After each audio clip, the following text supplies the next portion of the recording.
Hey guys, so if you've made it this far, you are fairly used to, hopefully, by now how Blackboard is working. Obviously I'm still going through and making changes for you guys, but by the time you see this video, hopefully I will be completely done with all of Blackboard and updating every single week to prepare it for you. This video is for week 11 and it will appear right here at the top once I get it done. It is for the annotated bib. That's what we're going to start discussing for this week in order to prepare you for your final paper, okay? Because your final project or paper has to include an annotated bibliography. You have to have a total of 5 sources for your annotated bib, and 2 of those sources can be from articles that we've already done in class, but the other 3 need to be from outside articles that you find on your own. The instructions for the annotated bib are here. They include basic information about how to do the annotated bib. I'll pull them up real quick for you guys so that we can go through and talk about them. Essentially, what they do is they just tell you what an annotated bib is. An annotated bibliography is a citation for your source, which I'm going to show you guys where to find citations. And it's an annotation. An annotation is not the same thing as like the abstract. Which I'll show you the abstract so that you know what I'm talking about. We're going to go through the databases. I'm going to show you where to find them, how to use them, how to find other sources, how to cite stuff, basically how to do all of it. But essentially what you have for each annotation is 2 things. You have a citation for the source, and then you have an annotation. The annotation would basically answer these questions. It's a brief summary. When I say brief, I do mean brief. Your annotation should be about a paragraph long, approximately 250 words, give or take. So you would have the main argument, the main point or purpose of the source, but you're not going to summarize absolutely everything that source says. You will evaluate the source, which is different than the abstract, because you'll see abstracts, which I'll show you in just a minute, they include summaries of a source, but they don't evaluate the source. So that is where you veer away from the abstract idea. You are going to evaluate the source. Is the information reliable? How old is the source? Typically, anything older than 20 years is considered maybe not unreliable, but not as reliable as newer sources. And definitely you wouldn't want to use it as a primary source. And a primary source would be like a main source. A secondary source is a source that you use, but it's not one of your main sources for your paper. You want to decide who the intended audience would be. Is the source biased? Does it veer towards one particular idea or another more heavily? Or does it more objectively evaluate all ideas surrounding the purpose of the source? What motivates the author? What do you learn from the source that will shape the direction of your paper? This does mean that you would say I, me, or my, but you also want to consider other researchers. The purpose of an annotated bibliography is for you to put that information out there for other researchers. So let's say that you're researching writing across the curriculum, which is what you'll be researching, because you're going to write a paper about that. Well, you look at your annotated bib as a way for other researchers who are also looking at writing across the curriculum to go in and read about a bunch of sources without actually going through and reading the sources. They then, based off of your annotation, decide whether or not that source would be viable for them to use.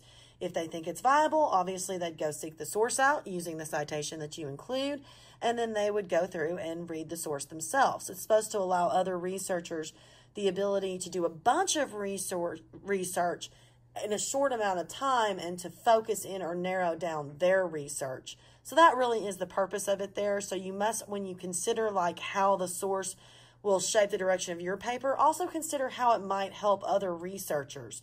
other people coming along behind. What kind of information would they find from this source that could possibly be helpful? What kind of research would they need to be doing for it to be helpful? For instance, if your source is talking about math, writing in math class, a researcher who is looking at writing across the curriculum but isn't necessarily focusing on mathematics, maybe they're focusing more on science, they might not find that source as viable as another one. So that's just stuff to consider. How the information will fit into your argument. Has it changed how you think about the topic? These are all things that you would include. Keep in mind, you do not have to answer every single one of these questions. A lot of times if you answer every single one, your information becomes too large, like it's too long of an annotation. So you definitely want to watch the length of your annotation and answer as much of it as you can and include as much of it as you can and more concisely. Include the citation for your source in proper MLA. I know that says APA. I do not want you to use APA. As a matter of fact, I'm going to delete that right now.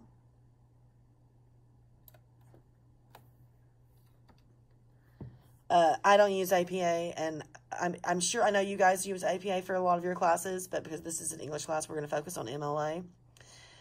Then include the annotation in paragraph format. Do not simply answer each question above as numerical responses. Annotations should be written as complete sentences and unified paragraphs, like a mini response paper for each source. Your document should be titled Annotated Bib, centered, all that good stuff. And I'll show you an example of one. Yes, save, which you can get on Blackboard, of course. So if you go to Annotated Bib example, I don't know, I need to figure out how to make it just open. Guys, that's something I'm doing on my end. I feel quite certain. If I can find my mouse. So this is an example of what an annotated bib would look like. Some things I want you to notice. Obviously, please note that there aren't any page numbers on this particular annotated bib, so you do not have to include page numbers. You only have 5 sources, so you will probably only have it 2 pages, maybe 3 pages long. You would have your name, my name, title, class, date, just like normal. Annotated bib is centered. This first thing that you see is the citation. I'll show you how and where to find that. Basically, ultimately, you're going to have to just copy and paste it. That will make your life much simpler. And then notice that the annotation is indented. So this is all the way to the left, like left justified. And then basically you tab over to create this indentation for all of your annotation. For each annotation, it is completely indented. Okay? And then you can go through and read. This is an example of somebody who did the Calkin. This was actually a student's annotated bib. I didn't write these.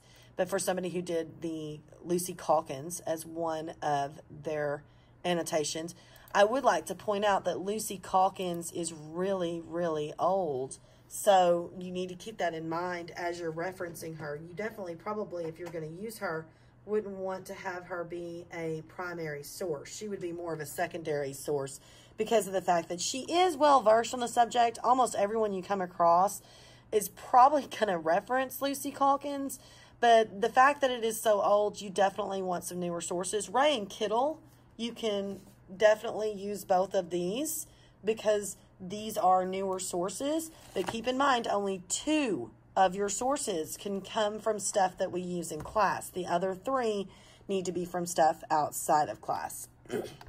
So let's go through and look at how you would work these databases. Essentially, the first thing that you want to do is you want to go to Texas A&M, okay? Not Spotify. You don't want to go to Spotify. You want to go to Texas A&M.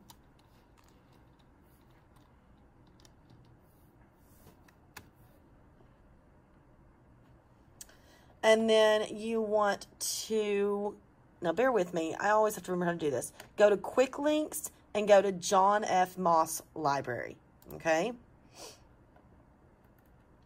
Once you go to the library, you want to look at library services, which you don't even have to. See right here where it says search library resources? This is going to take you to your databases. And I'm going to show you another way to go to your databases, but for the first one, this is what we're going to use, is this. So let's say that we want to do writing across the curriculum. Hold on, let me type it in. I can't really reach my keyboard with my, let's say we're going to do writing across, let's say, no, let's be more specific. Let's say writing in science class.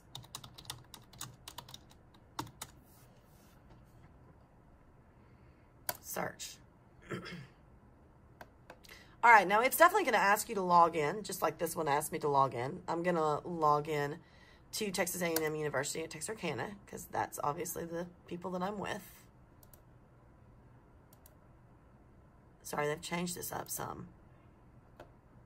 Username and password.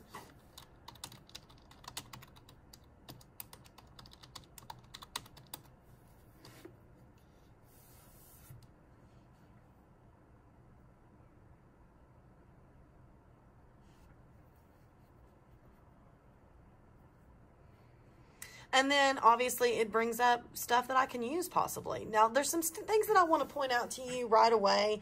This is the database system. I did not realize that a lot of the students had not used the database system. As an English major, this was like my livelihood. I lived and breathed the databases. But apparently education majors, and I know a lot of you aren't education majors, some of you are nursing majors. Apparently in the other fields, they don't use it as much. So there's some things I definitely want to point out to you. For starters, this very first one that we see is an ebook. There's nothing wrong with ebooks. You can totally use them. You can reference the entire book if you want, or you can go and look at particular chapters and just reference chapters. That's fine as well. I'll show you in just a second how to cite them, but something you definitely want to make sure you have with your source is this right here. See how this says PDF full text or HTML full text? You definitely want to make sure that your source has full text, because if it doesn't, now this is crazy, I'm not going to be able to find one, which is really weird because a lot of times, okay, oh no. If it doesn't have the full text, that means you can't actually access the article. So like this is right here. Now this one's in Spanish, so obviously a lot of you this wouldn't work for. However, some of you can read Spanish, so this might be fine for you. I would recommend keeping your articles in English language, but we'll just use it as an example. See how right here you can view the full text, but to really actually access this source, we have to request this item through interlibrary loan. This is not very difficult to do. So if you find a source that is like this and you want to be able to actually access the full text, because you're not going to be able to. It's going to take you here and you're going to be able to view part of it, but see how like you've got an abstract and then references, but you don't have the actual article, okay? That's because this is through a database that Texas A&M doesn't actually subscribe to, or a journal, an academic journal, more likely, that Texas A&M doesn't subscribe to. This happens more than you think, so I would definitely look at these. Don't wait till the last minute to find your articles. Typically, I avoid these. I try to focus on ones that give me the full text, because like, if you go in here and you click on this full text, this is going to give me the entire article all the way down. And I would actually recommend doing the PDF, because the PDF will actually give you the correct page numbers, and that might help you in regards to citations and things like that. So, see, your PDF is going to give you more of what the article originally looked like. But either way, you get the full text if it says that, whereas here you're not actually going to get the full text. You can go in and request this item through an interlibrary loan. Essentially, you just click this link, you fill out this information, which the library card number, I don't remember how I handled this last time. I want to say I made up a number, and then in the information, I told her that, or in the comments, I told her that I didn't actually have a library card. You guys may have library cards because obviously you're students there. So this will allow you basically to get an article. So if you come across an article like this that you don't have access to, that you really, really want, if you fill out this request information, then typically I've never been charged for one. They always ask you, or they used to ask, let's see if they still do. No, they don't.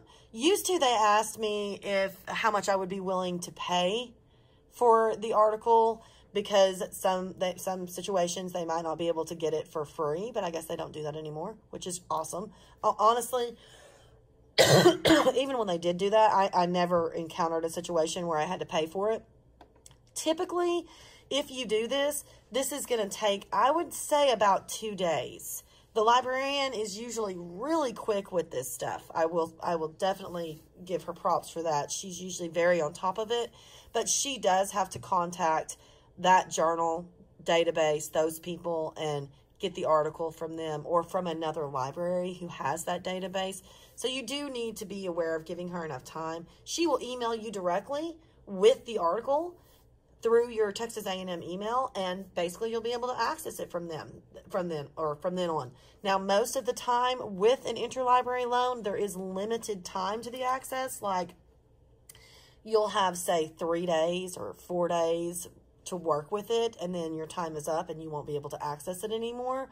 So you also need to keep that in mind. If you are requesting this, you definitely need to be ready to use it pretty quickly.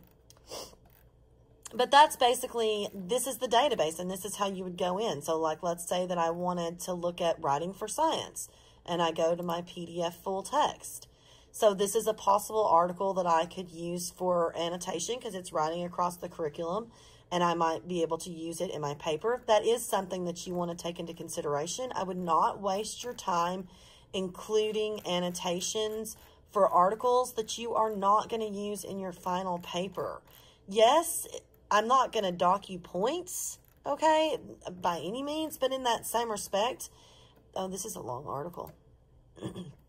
In that same respect, it's just kind of a waste of your time, because you're going to go, you'll have to go through, find all these articles for your annotation, and then find 5 more articles for your final paper. It would just make much more sense that the articles that you do with your annotation are the ones that you actually use for your final paper. So I would definitely try to find stuff that gears towards you specifically. So let me also include some stuff here. If you want to, let's say I want to just cite this article, because remember at the top of your annotations you have to have the citations. If you don't click on the PDF full text, if you just click on the title of the article, it will bring up this information over here. And all you have to do is click this button that says Cite, and it brings this up. Then you simply scroll down to MLA, which is on here somewhere. Oh, there it is. And you copy and paste. Now, keep in mind, Modern Language Association no longer requires that you include the exact URL. So you actually do not have to include this last line. The only portion that you have to include is this. So I would basically copy and paste this into my annotated bib so that I have it ready to go. And you don't have to worry about the other stuff. Now, if you do, come across one that doesn't give you this EBSCO-host information, you do have to include the database, but most likely it will give you the information, and that's a way to easily do your citation for any article that you find on the databases. Now, there's some more stuff that I want to show you. For instance, let's say that you're having trouble finding enough articles, right? You definitely want to be specific. That helps. But you can also use Google Scholar. So Google Scholar is like Google, except it's only going to bring up scholarly articles. So if I go to Google Scholar, now with Google Scholar, I definitely want to do certain, look, you can see where I've used it before. I definitely want to do certain things. I want to use quotation marks for writing across the curriculum. The reason why I want to do this is because the way that Google works is it's going to break out each one of these words. So if this was not in quotation marks, Google is going to bring up everything that has writing in it, everything that has the word across in it, everything that has the word "the" in it, and everything that has the word "curriculum" in it. Of course, Google does try to lump it together, but if you put it in quotation marks, it forces Google to only bring up stuff that literally says this exact thing and, or this exact thing in there. Now, if I have a particular author or other information, like let's say that I want to do that in science. So this is going to bring up writing across the curriculum plus science. So anything that's connected to science. So I search it. And basically, see how writing across the curriculum is literally spelled out? And this brings up a lot of articles. Now, in regards to searching Google Scholar, I have always found that it is better than actually searching through the database. The swoop search is just, I don't know, it's never really, and that's what this is, by the way. This is called a swoop search. I've never really found it to be that useful, and it always brings up information that I don't need, or I have to scroll through hundreds and hundreds of stuff before I can find what I need. Kind of like bringing up all of these Spanish articles down here. I can't use that stuff, personally, because I don't speak Spanish. But Google Scholar has always served me, especially once I've gone through swoop search and I've found like those first couple articles that it's brought up, but I really need more. Google Scholar can help you find a lot more as you go through. It will immediately give you information that's very valuable to you. Like I know right off the bat that this article is from 1993. This one's from 1985. So both of these are pretty old. I would probably want to keep looking to try and find one that's a little bit more useful, but take this one right here. I also know that this article can be located in JSTOR, which I'm going to show you how to work with that in just a minute. So let's try this one right here. Bridging Writing to Learn and Writing in the Discipline in the Computer Science Education. I like this article because it's 2006. It's not that old. I don't know what database it's in. Let's see. I may have to look at that. Now, see right here? This will cite it. Just like with your other, I can copy and paste it. I may or may not want to use this one, but we'll try it, okay? So essentially, I found this article. Now, this one gives me the actual PDF, which is very handy. So I can access this entire article online, and it's a scholarly article. I have the citation. I have everything I need right here with this article, and it was written in 2006, so it's perfect for my personal needs.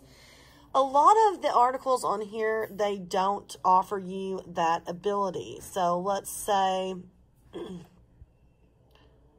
let's try this one. It's a little bit old, but we'll just do it for argument's sake. Writing across the curriculum, a survey of university faculty views. Notice there's no little link out here for this one, right?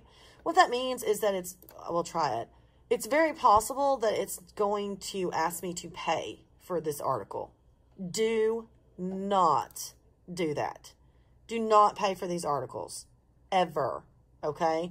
You have access to JSTOR. So if this article is in the JSTOR database, you can access this article. Now, finding it may be a little bit more time-consuming, but it is totally there available to you for free, so don't pay for it. Same way with any of these articles that you come across, don't pay for these because Google Scholar's not aware. It's not connected to your system directly, so it definitely is not aware. And if you wanted to narrow down dates, you could probably put 2000. Okay, sorry about that. I'm at school and the teachers are back, so had a couple of interruptions. Anyway, this should make it, see right here, what I've done by adding that 2010 is it's bringing up articles that are newer. This would obviously bring up newer sources, but once again, notice that like over here, I have this newer source, but I don't have access to it. And obviously, you definitely want to, these are easier. If you can access these, I would definitely try to veer towards these. But if you don't have access and you want to try and find it, the first thing I would recommend is being very specific. So I know that this author is McLaughlin, or let's do Malloy because that's going to be easier for me to remember how to spell. So I'm going to go back to my swoop search because I want to try to find it for free. I don't want to pay for it. I am going to do the similar thing to what I did in Google, where I'm going to open with quotations, and I am actually going to do this very first, writing across the curriculum using healthy people 2010. I'm going to use all of that. I'm not going to use the entire title because it's just not necessary, but I'm going to use enough of it that it narrows it down. So I'm just going to paste it in there. But that's not all I want. I also want to add in the author's name. Same thing. I'm going to put a plus sign. And I said I was going to remember his name, and then I didn't remember his name. What's his name? Malloy. So I'm going to put a plus sign. Let's go back in.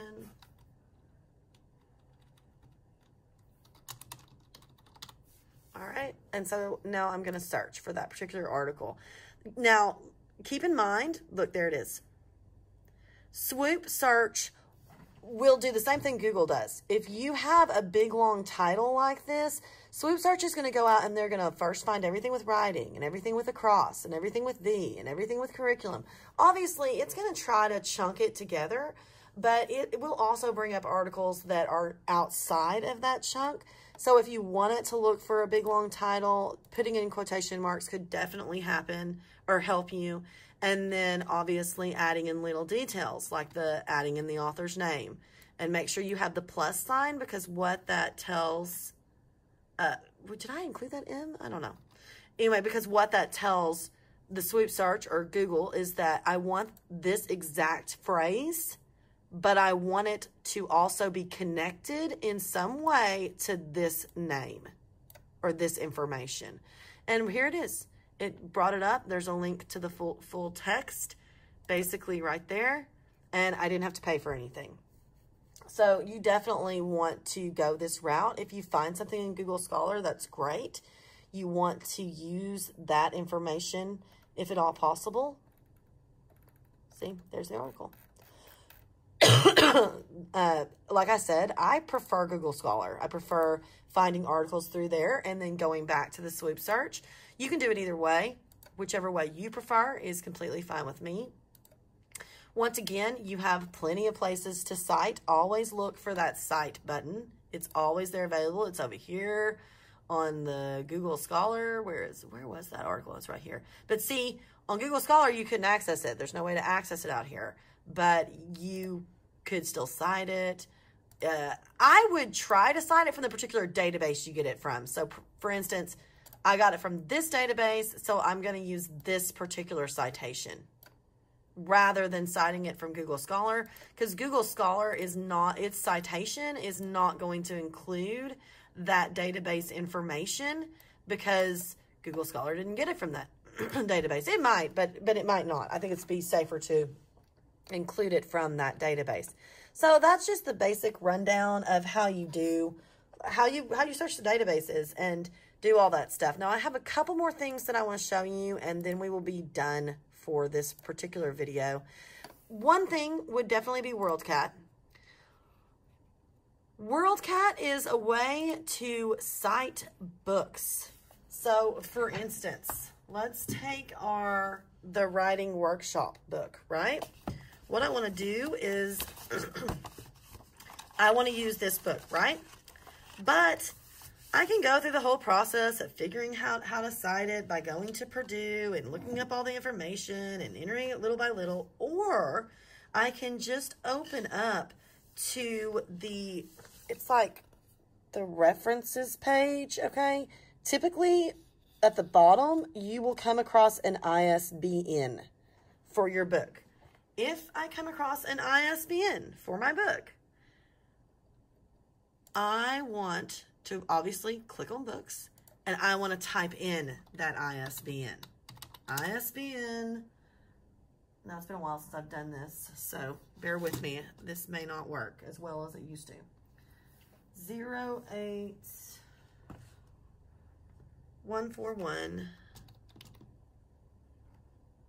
1317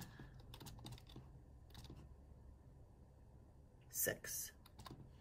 So that's my ISBN. Search.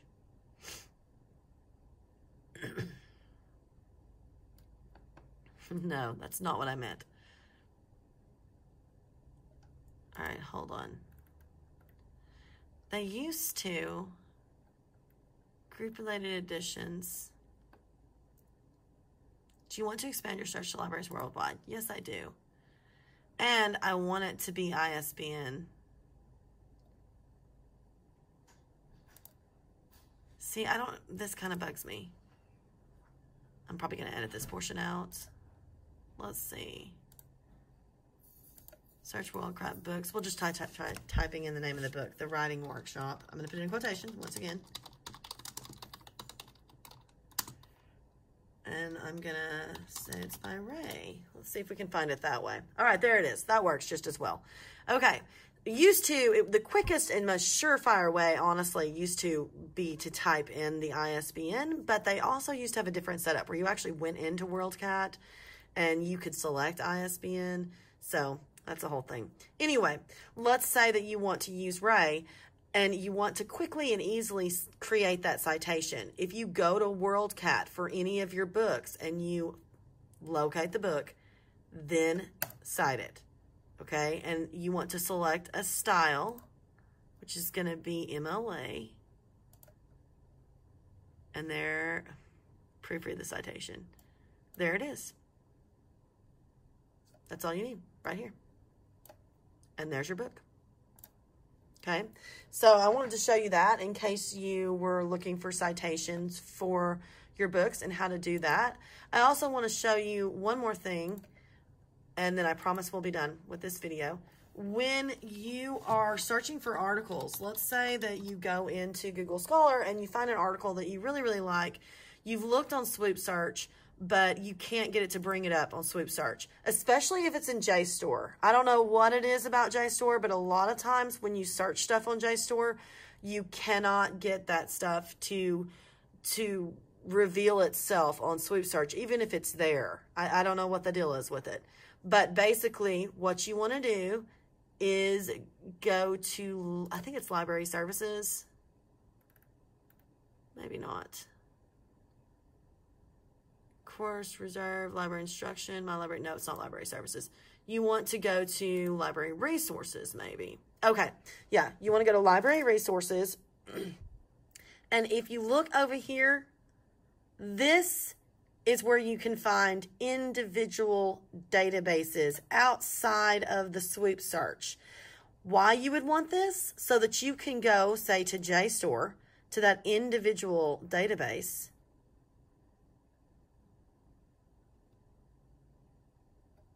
Open access ebooks and e-journals. Well, see, this is new. It even says it's new. Typically, JSTOR's been in one place. You might have to search both of them. But basically, this will take you to JSTOR's specific database, and you can search in JSTOR. Now, like I said, JSTOR can be pretty finicky. So keep in mind that if you know the name of the journal, you would definitely want to include that in the article or with the article name. Let's see. Let's go to Google Scholar, and I'll see if I can do an example for you guys. Google Scholar. Ooh. Let's do what I did a minute ago. Running across the curriculum, science. Let's make it newer.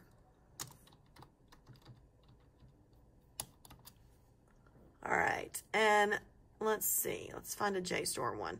Essentially, JSTOR is typically listed out to the side, but I definitely, if I'm going to look in JSTOR, I want one that is in JSTOR. Well, here, let's do this. We'll look for an old one, because there was one I remember pretty early on that was in JSTOR.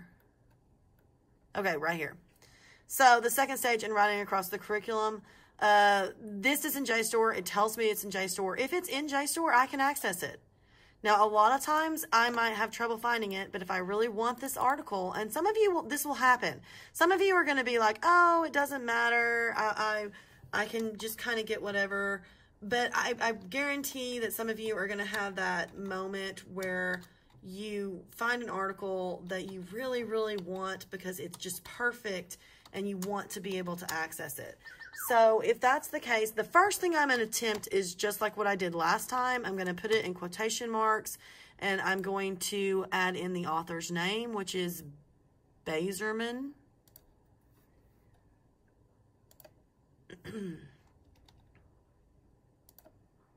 Come on. Bazerman. I don't know if it was 1 N or two, but it'll bring it up if it was just one. I'm going to attempt it this way first. But notice that, well, I don't know. This may be it right here. It is. Okay, so this would be perfect. I think it is. Anyway, the second stage in writing across the curriculum, is that what the name of it? Yeah, that's it. So that was easy to find. You may have a situation where you have to include the volume number or the journal number that it comes out of. A lot of times, if that's the case, they'll give you that information. Like this right here, College Composition and Communication. That's the name of that journal that this came out of. So if you come across an article that you can't access, if you type the article and look for this particular journal or look for that particular volume, that might help you. If you use your citation, that will help you. Basically, you'd be a problem solver. Every once in a while, you'll have an article that you just can't find, but it's rare. So for this week, I will say that what I want you guys to do, besides obviously begin working on your annotated bib and looking at that stuff, I want you guys to practice with your annotated bib. So I have included an article on Blackboard. It's Annotated Bib Article for Practice. I simply want you to go in, read this article. I think it's 9 pages, but a lot of it's like charts and stuff. But go in, read this article, and create an annotation. Share your annotations with each other on Blackboard. Discuss issues you had, things you don't understand.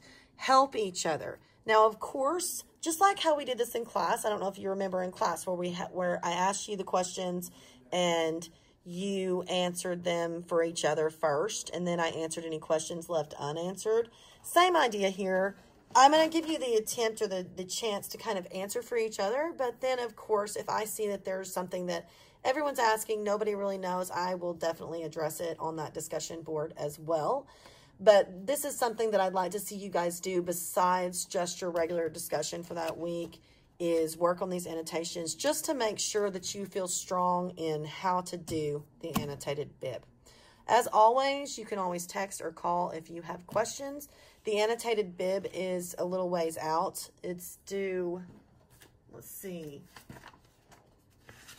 Let me look at it. It's actually not due until...